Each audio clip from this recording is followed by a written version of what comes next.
Welcome to the Second Win Boxing Media. I'm your host, Rashid Hammond, and alongside It's your boy Caesar Fantastic, and today we're gonna talk about this fight. It's fight week. What's going on? Canelo Triple G going down this weekend. Where in Vegas, right? They both arrived. What you think about the fight? What you think the outcome gonna be?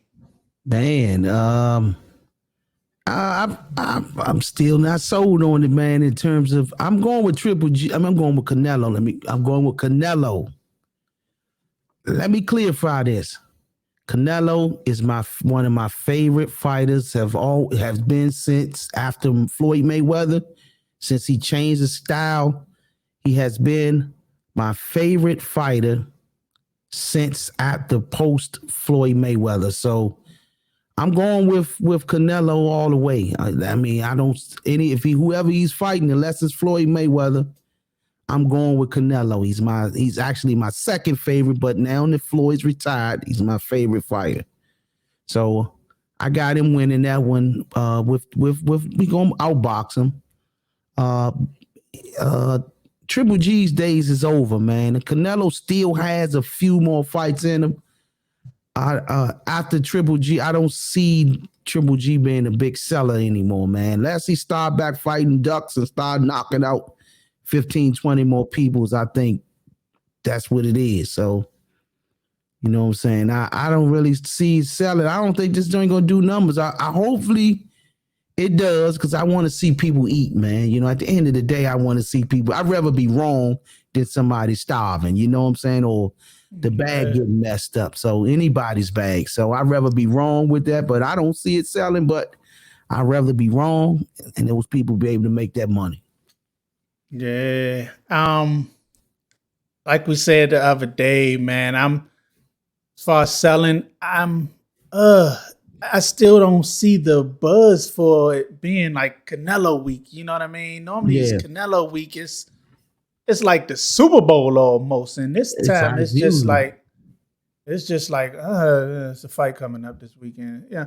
And I guess it might do better since the women's card. So it's been a few weeks since we had a match, you know what I mean? Since we had boxing. So that might help it a little bit, but I'm not. It's gonna be a tough sale, especially at that $85 price point that they pushing. That's crazy. It's not. That's crazy. Yeah, man. But who I think gonna win? I like I said the other day, I want Triple G to win. I'm a Triple G fan from back when. You know what I mean? I do understand that the man 40 now, you know, but I guess I want some more of that magic. That's one more taste of greatness from Triple G. It's been a few years since we've seen it. So I want him to win. Do I think it's going to happen? No, because like I said the last time, we seen Canelo passing him in the second match. I thought I had it pretty even, but we also seen that Triple G was fading and Canelo was moving ahead. So I think this time Canelo waited long enough to where it's just like it's going to be more dominant than it is. Like Canelo's still in his prime. Triple G's in the last days of his run. So we will see. But Canelo stated this week that he gassed out in the last fight, in his Dimitri Bivol fight. He gassed out in like the 5th round. And I was showing you today, Canelo taking off that bag and looked like he got out the pool. You know what I mean? Yeah. And we see that he's cutting weight like ridiculously or whatever. And he's coming down from his last fight was light heavyweight. So he's coming down to his natural weight class. But I guess, I don't know. He seemed like he's a lot bigger. You know what I mean? He seems bigger now. Like he damn near naturally should be like heavyweight or something. But we see he's cutting weight and we see he's, training and stuff. Do you think that drastic weight cut is going to affect his win in this fight? I don't think I don't know if it's drastic or not. I just know he probably got a few pounds maybe to shed. Especially today is Wednesday. You know what I'm saying? Or when people see this, it'll be Thursday tomorrow. When you guys see it, it'll be Thursday. But we're speaking from Wednesday. That's weigh-in is on Friday. Yeah. So, you got 2 days. He might got about 6 pounds left. Could be 10. You can cut 5. Hope not. Hope it's only like 6 pounds. Want to get it down, get it out the way so he can make weight for fight time. He came up in weight. You know what I'm saying? What was he, light heavy or cruiserweight? Which one was that? He was fighting light heavy his last fight. Light heavyweight, coming down 75 to middleweight. You know what I'm saying? Of course, he got to cut some weight, man. He's 6 pounds. He's been fighting up the weight classes lately since his last few fights. So but the jumping up and down is the thing problem that I'm worried about. That's the problem, Sean. That's what I have a problem with. The jumping up and down in weight. That's dangerous. Mm-hmm. That's dangerous unless you do it over, a year. But he only fighting twice a year, so it's not that bad. It's not that bad. I think we was talking about that like yesterday when we was talking about my boy Shane and how he was jumping up and down, up and down. I was like, yep. That just that's just I hate it. It's dangerous. But, it's dangerous. Yeah, it is. But yeah, I mean, I think also was a bigger guy in Bivol leaning on him and things like that. So Triple G is a little smaller. Yeah, he was not bigger. Lean on him. Leaning on him. That's what caused the fatigue. Yeah. So I remember sparring big guys like that in the past, and you be like, damn, why I can't get all my shots off and my speed, everything go away. They didn't drain you out. It's not just they not just big guys. Sometimes it's awkward fighter guys that's awkward. And Bivol's not awkward. He's just a straightforward military type fight. I remember them army dudes we used to fight. Fundamentally down packed. They had the fundamentals down packed, but they would be strong as hell. So they would wear you out. And Bivol got the style of one of those type of fighters that'll break you down and wear you down. So Canelo, of course, you're gonna be weak if you're fighting a guy that's coming forward and counter punching everything you're throwing, and he wasn't running from you. And well, I mean, I can't say he was making a miss. He was just throwing punches and landing on his arm. He was making a miss. He was making a miss because he wasn't landing. Yeah, so he wasn't landing no clean shots. I ain't see clean shots. It wasn't nothing clean. Yeah, nothing clean. And he didn't even get in the rhythm like he wanted to, man. Nah, I'm telling you, man, Canelo can beat him. I be saying this all the time. I wish I could give him some tips on how to beat him. And he should have been stepping over and stuff like that as this guy was coming forward. Little stuff like that would do it, man. Yeah. Stepping over and spinning, stepping to the left, dropping hooks and stuff like that. Spinning right in his body, body work. All that stuff. Kept him in the center of the ring, you know what I'm saying? Tried to if he could. But he was trying to work off the ropes and all that. Canelo had a bad strategy. They didn't really do their due diligence on this fight anyway, as far as game planning. And that Bivol fight we're talking about. Yeah. So you think it's a chance that Triple G could take any tips from that fight, or is he just not big enough? Yeah, he can take a few. He can take the defensive aspect of it that he followed. But Triple G not that big, but Triple G hits harder, I think, than he hit hard.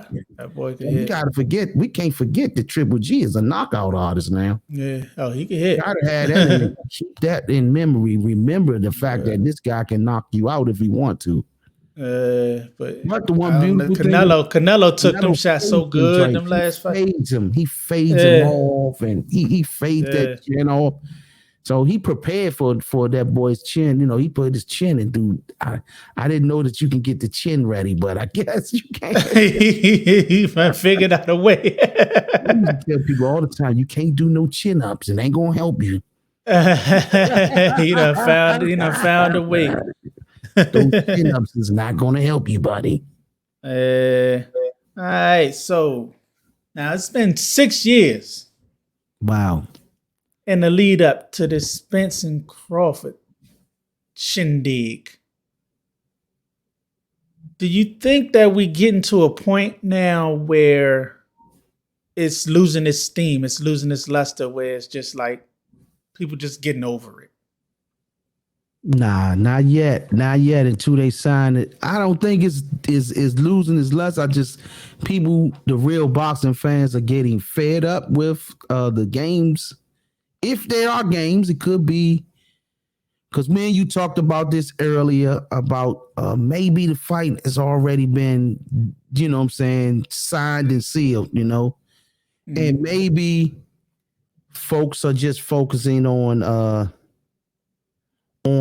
maybe they don't have to do a world tour like Floyd and Pacquiao and all those guys do because of social media presence. Maybe they're gonna schedule, say, the fight 6 weeks, because when is considered 6 weeks to that date that Errol Spence so-called booked?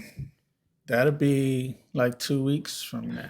So if the fight's not signed in 2 weeks, we know it's not happening. Yeah. We know he's gonna fight someone else. If it's not signed within this 2 week window, it's not happening. Like you said, that tour, I'm at a point where I'm like, why do you have to go to New York and things? You know what I'm saying, to book a fight that's happening in supposedly Vegas or somewhere else. You know, if you do a tour, go to the 2 home states, the place where it's at, and everybody else can watch that online, somewhere on TV. Exactly. You know what I mean? It's like, it's no use in showing up in New York and LA or something just to, for what, Yeah, I mean, this day and time is you can do a tour online. Like now, online after the pandemic, everybody you can just sit down with New York people and do a New York broadcast, do a New York article, do a New York podcast or whatever, and keep it moving. The game has changed now after not thanks to the pandemic, but the pandemic has allowed us to do things we never was able to do before. Online, yeah. Online, yep. So but if by chance it's not Crawford on the 19th, who do you think it should be? That's a good question. I think it should be Thurman. Thurman trying to get a payday. Go and get him a payday. Go and retire his ass. That's what I think. Yeah, I think that'll be a good fight. I think Thurman does good at selling fights. Yeah, he do. He has a mouthpiece. He has, he can talk. He can talk the game. So he does good at that. I know they was talking about Boots. And I think that's a great fight, but it's too early. I don't think they've done enough to build Boots' star to be able to. Yeah, I like Boots. Boots gonna be a welterweight champion, but that's it. No, gonna have that crown after they leave. That crown gonna be his once they out of there. Boots, my man, right after that, of the young and up and comers, we know that's my guy. That's gonna be his crown for sure. After those 2 gladiators move to 54, because I think what's his name? Crawford's talking junk again today. I think I saw it on one of those group checks. It could have been an old one. That's why I hate those group ones, because they'll repost something somebody said 5 years ago. So yeah, I know. I'll be having to got cross reference. Got to screen them jokers, man. I want to see. I think Thurman would be a good replacement if that fight don't happen. Just the simple fact that Thurman held out on him when he had that title. Spence And need to that's what I just was going to hang say. him out, just punish him, get him on up out of there, and get him on out of there, man. I remember Spence saying, I will never Never. fight him. I don't blame him. So I don't know if his pride is going to allow him to accept that fight with Thurman. Yeah, You know what I mean? I'm thinking that he said never, and he said never, and he meant it. You know what I mean? In the way he held out. And the way he held out, why would I give you a big payday? You know what I'm saying? Why did I give you this payday? You didn't want to give me a shot. Exactly. So I don't think that's where he's going to go. And he's doing the same thing to Boots that he did to Thurman. Who is he? Who is he? He ain't say. I told you. You talk about Thurman. Thurman said that. Yeah. Thurman he said that was gonna Conor Ben. Oh, okay. I thought he was talking about. He said Conor Ben. Every time they say Boots, he say, Boots. He reminds me of me, Terence Crawford, and Errol Spence. He give Boots so much credit and respect. Yeah. He almost bowed down to Boots, bro. My man say, "Come on, I'll stop, man. Let's get this dinosaur on out the way." I don't mean it like that. I mean it. I only call him that because he be doing too many WWE antics, man. That's all. That's but I'm gonna tell you the way he did Spence, man, when he wanted to fight him, man. I'm gonna tell you who my dark horse for that fight would be Virgil Ortiz. If he could get together, I think Virgil would take that fight. It's two Dallas boys fighting in Texas Stadium. Yeah. Mexican and black. That could bring so much money. That can boost, you know what I'm saying? That can bring a lot of money. And it's not too dangerous to fight for Spence right now. You know what I mean? Yeah. And I think financially, what that can do with the Mexican population, the black population, and all of Dallas coming out in Texas Stadium, that could sell out that arena so fast. Oh, yeah. Sell out wise there. That might work though, Sean. Yeah. So that's the dark horse that I was thinking, like that would go crazy. If they could get, I would imagine they could get Oscar to, agree to that. Oh shit! There we go. That's the problem, there. That's the Golden Boy thing, but that's the problem right there. All this cross promoting. You think they could do a two for? Say, look, we'll go ahead and book this fight for y'all. Y'all go ahead and get that tanking, the tanking Ryan. We go all eat around the board.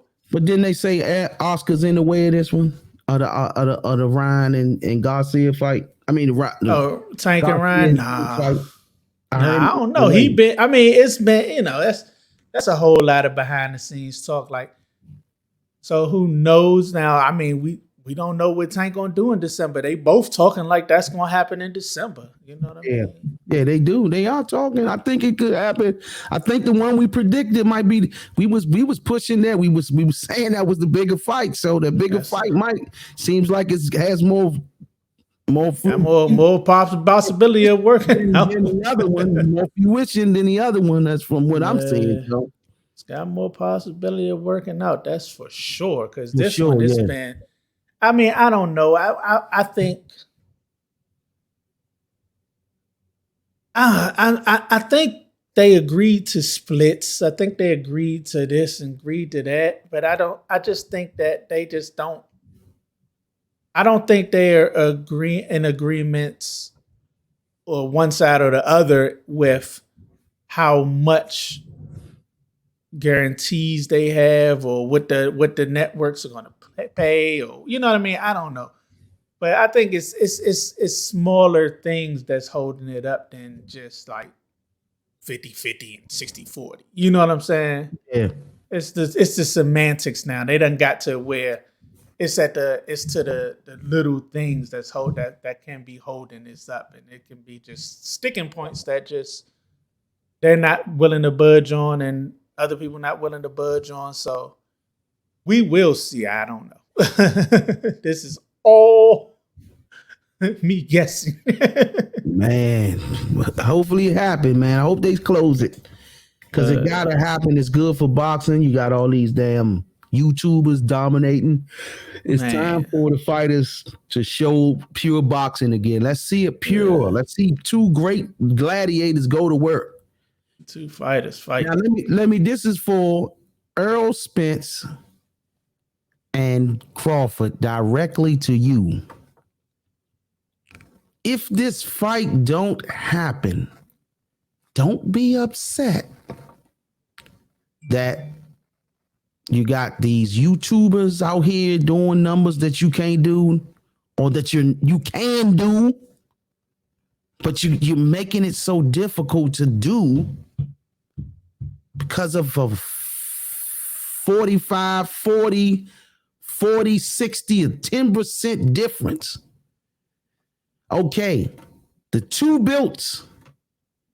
belts are held by one person. It was a two belts held by one and one belt held by another person. So you got three belts held by one and one belt held by the other person. The three belt person deserves the 60%. The one belt deserves the 40. If you defeat him and y'all have a good fight, whether it's close or not, the rematch could come down, you get the 60-40 if you win. I would make the fight happen. It's great for boxing, man. Give him the 10%. Hell with it. Okay, he can have it. But don't be upset that the YouTubers are now dominating our sport. The games cause the domination. All the games that's being played with fighters cause all this garbage.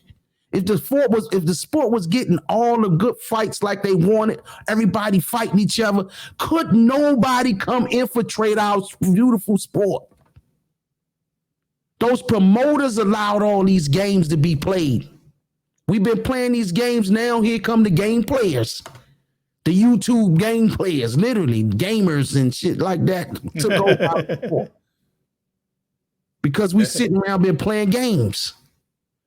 So my thing is, man, listen, if you tired of the YouTubers doing this and that, fight each other. Let the game, put the politics to the side. The politics is causing infiltration to our beautiful sport that you had to do between ages 8 to on up. 12, 10, 9 years old on up, fighting the silver gloves, the golden gloves, the Powell Nationals and the Ohio State Fair, the Junior Golden Gloves, the Junior Olympics. All these tournaments that you all came up under and had to do for so many years, then you get some joker come out of nowhere that's playing video games, selling more numbers than you are. Sitting back, y'all negotiating, wondering why these YouTubers is dominating something like this. They see it. You don't. They see it. It's still games being played. Come on, this fight need to happen. Make it happen. Set it up. Give them the 10%.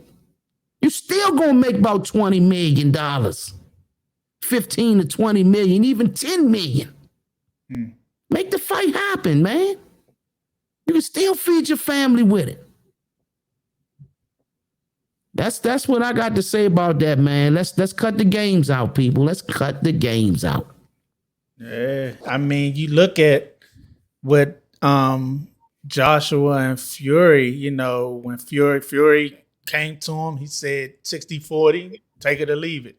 Right. You know, say 60-40 first fight. If you win, then it's he gave 50-50 for the second fight. He said if you win, then it's 50-50 second fight. That might have been a sticking point that they was talking about, because Eddie Hearn was like, we had some things we didn't agree to, but they said, you know, Fury wouldn't. He wasn't willing to. He wasn't going to negotiate.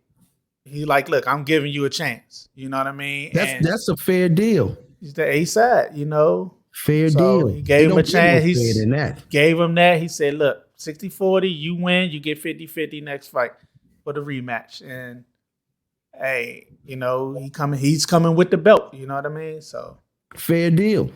And to get on them YouTubers and things, they they coming into it thinking business. Exactly. You know what I mean? They coming into it thinking business, thinking money making business. This boy came in the gate. He came in the gate promoting. He started promoting people. He understood the numbers, and now he promoting. Yeah, they thinking of it on that level. Level. Actually, every fight that Jake Paul doing, every fight that Jake Paul do, he running his destiny. He ain't got nobody behind him other than the network. Yeah. Other than the network. Yeah. Understand numbers. We gotta learn marketing, man.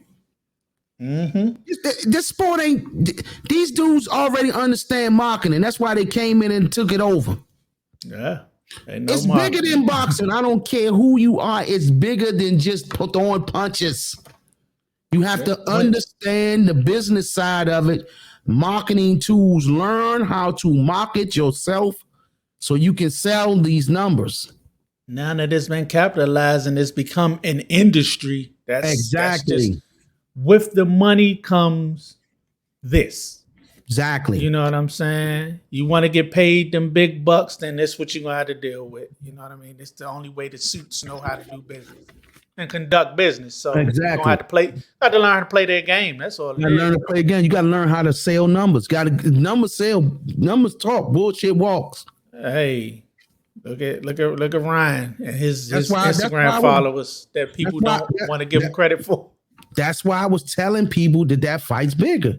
The numbers. Yeah. I'm going to give you another example. Floyd Mayweather got 28 million followers on Instagram? Yeah. Conor McGregor had 48 million followers on Instagram. 48 million followers on Instagram. And as much as nobody want to see them two fight again, if they fought again right now, they would still be number one. They'll still break their record again. They're still to break the record again. Yeah. Of course, us boxing fans gonna be saying, "I don't want to see that. I don't want to see this. Yeah, they don't think he's crazy. He's still jumping, man. Those casual fans, that's 48 million of them, want to see it. Plus, you combine those two together, that's 60 million. Now you're gonna make they both what was the pay-per-view numbers on that joint? 200 million, something crazy. 2 million sales. Yeah, 2 million. Yeah, that's what 48 million followers get you. Easy money. Yeah, man. It's just a lot. It is a lot that people got to do. That's why I want to give a shout out to guys like Francis Scarborough, who went to college and learned business management, and now he can use that in this, and hopefully a lot of other guys follow that path in the future, man. Real talk. And go to college, learn this business, and learn the game, and still stick to your craft. Stick to your craft. The other guy too, Greg. Yeah, both of these guys are selling numbers though. They sell tickets. Yeah, they understand marketing. They know how to market themselves. They know how to push. Both of them sell tickets, man. They understand that side of the business, man. You got to sell yourself. Yeah, because you let them people push you, man. Them people gonna get you. Exactly. They gonna get you, put you in a trick bag. Exactly. So, man, man, that's my take on that. Excuse the rant, but it's needed, man. We getting frustrated, man. It's a fighting fans. We're getting frustrated with the games. Oh yeah, we get frustrated with the games. Here it is, even though these guys ain't boxers, but to see two different, people just want to see matchups that make sense, that's equal to each other. These two fighters, this fight could be one of the best fights in history if it happened. I mean, masterful skill levels. Yeah, both sides. It's one of the fights you flip a coin. Who gonna win? The man that comes ready or that day? We need it to happen. That's all I got to say on it, man. I ain't got nothing else to say on it till it happened. When it happened, I'm gonna change up and be, oh yeah, I'm glad it's going down. Yeah, yeah. Oh man, take my money. Yes, indeed. Take Definitely my money. I think let me say this one thing. Every boxing fan out there, for how many million of us it is, do not bootleg this fight. Pay that money for this fight right here. It is worth it. Those guys need it, and we need to set a statement. Great boxing is here, and we're going to support it. Yeah. That way, when they see numbers like that, if we all band together and pay the money for this type of fight, then we're going to have to keep getting quality fights like that. They're going to be like, oh, I figured it out. Oh, the promoter's going to be like, oh, we're going to have to make great fighters fight each other. Man, they'll pay for good fights. Great fights. They're going to pay for great fights. That's how we make our statement in this thing. Definitely. Yes, indeed. That's it. That's all we got. Yes, indeed, man. I had to rant a little bit, but it is what it is, man. Gotta love a good rant, boy. Yes, indeed. But yo, it's the Second Wind Boxing Media. Peace.